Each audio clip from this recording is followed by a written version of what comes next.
Hej og velkommen til min første video. I dag der vil jeg rebuilde den her coil på en Nimbus Rebuildable Dripping Atomizer, som I kan se her. Har jeg allerede en, men den er ved at blive godt og grundigt brugt, så jeg tænker det er ved at være tid til at lave en ny. Det jeg vil bruge, det er 22 mm silica wig. Så vil jeg bruge, nej ikke 22, undskyld, 2 mm. Det er 2,2, nej hvad fanden, 22 gauge cathode som wire. Yes. Vi starter her med at få denne her af først. Jeg har altså ikke nogen skruetrækker lige i øjeblikket desværre, så det bliver brugt med enden af en kniv.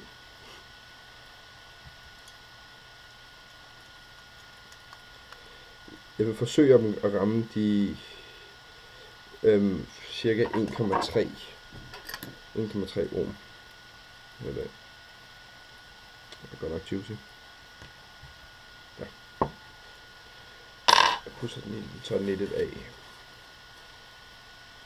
før jeg begynder på det. Så den hele vejen.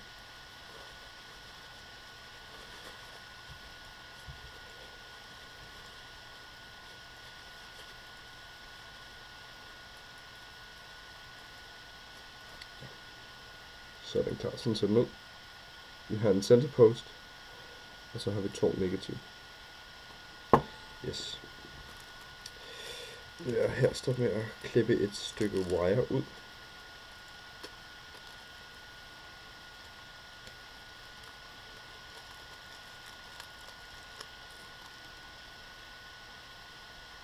Hvis jeg lige kan finde enden, bliver det her meget nemmere. Jeg tror, jeg vil tage et stykke på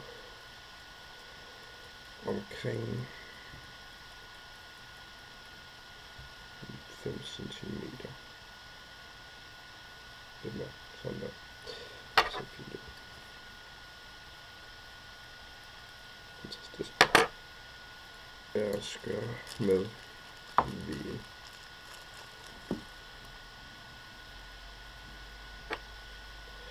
Der tror jeg tager sådan omkring lidt mindre.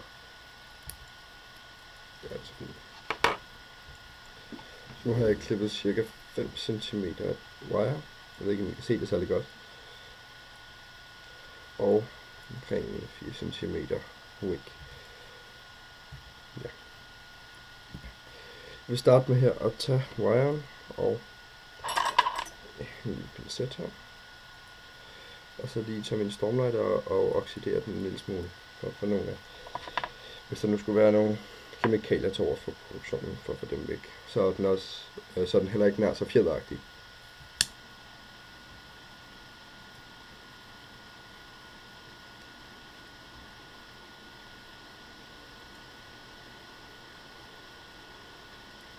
Men det er ledende det her, så det er en rigtig god idé lige at bruge en tang eller noget til at holde den,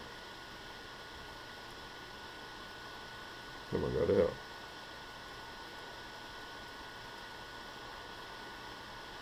Sådan. Det må være fint. Jeg vil pusse lidt af en gang her. For noget, hvis der er noget sort eller noget her. Så lægger jeg den her. Fantastisk. Fjerner lige den her. Sådan. Så jeg tager og laver sådan en dobbelt her.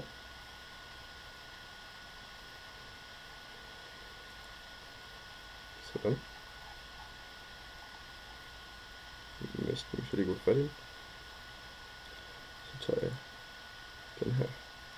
Så er min væk med min grøn. Wiren, og det stemmer så fint ud. Jeg laver en 4-3 wraps.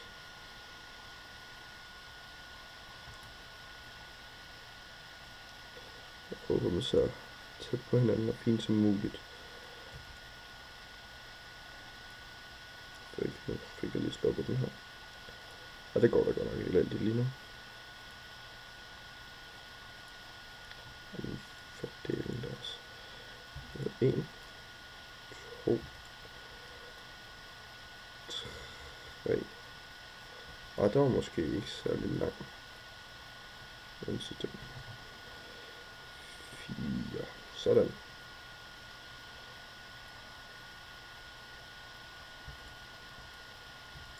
Der er noget galt her.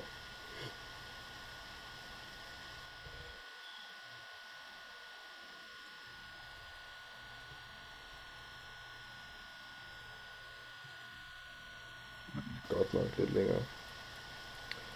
Ja, det går nok. Samler dem lige en lille smule her.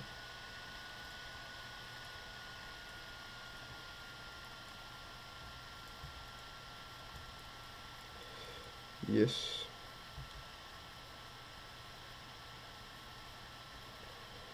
Og hvis I undrer så er grunden til, hvis I er nye det her, grunden til, at man skriver, nogen vil skrive 4/3 wraps med, når man laver sin køjle. Det er fordi, jeg ved ikke, hvor man kan se det så godt. Men fra toppen er der 4, og hvis man så vender den om, så er det kun 3. Ja, man kan se.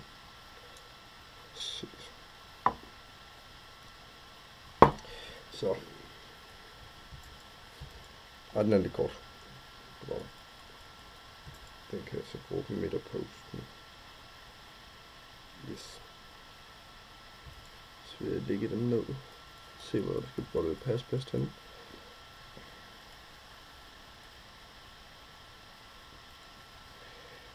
Det bliver her.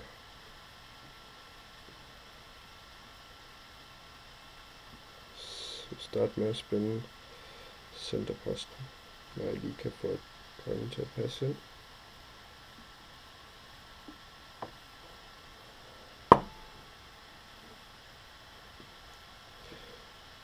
Hvilket den ikke rigtig gider her i dag.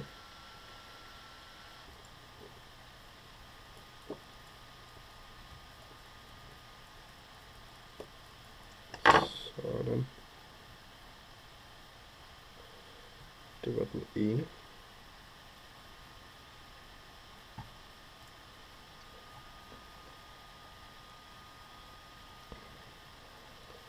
Så tager jeg så og sætter den til negativ. Det bliver lidt nemmere. Jeg skulle have lavet den lidt længere.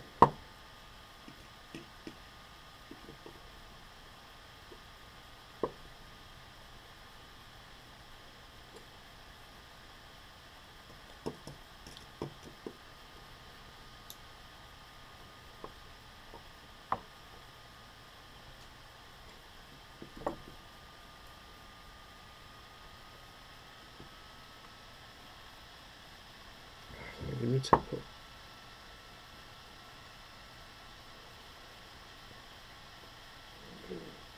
Prøv at styre lidt. Så den her med.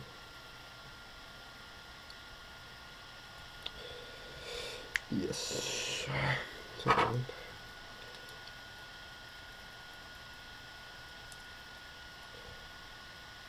Det var lige stand away. Så tæt på, som vi nu kan komme.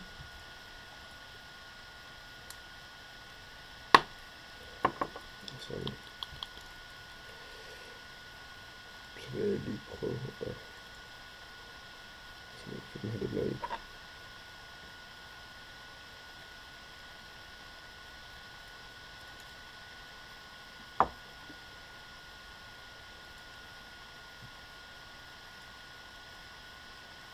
Så må jeg få vægen til at passe. Sådan der. Så vil jeg lige teste her på min ovnen til. Hvis den overhovedet virker. Yes. Igen.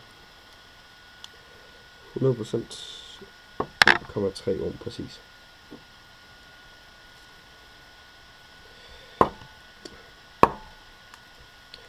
Så tager jeg min væske. Prøv at finde på her.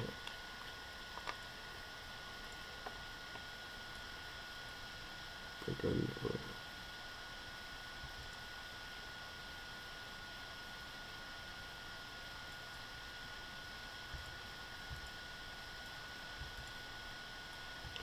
Det var ikke den bedste coil, jeg fik lavet her i dag, men det virker. 10 watt.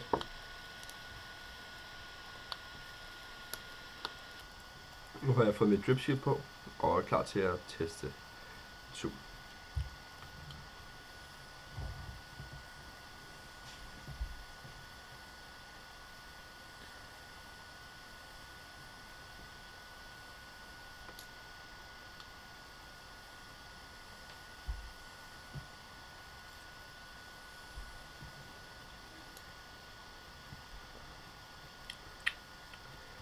Helt fantastisk smag igen, og utrolig meget damp, som I nu kan se. Det, ja, moin.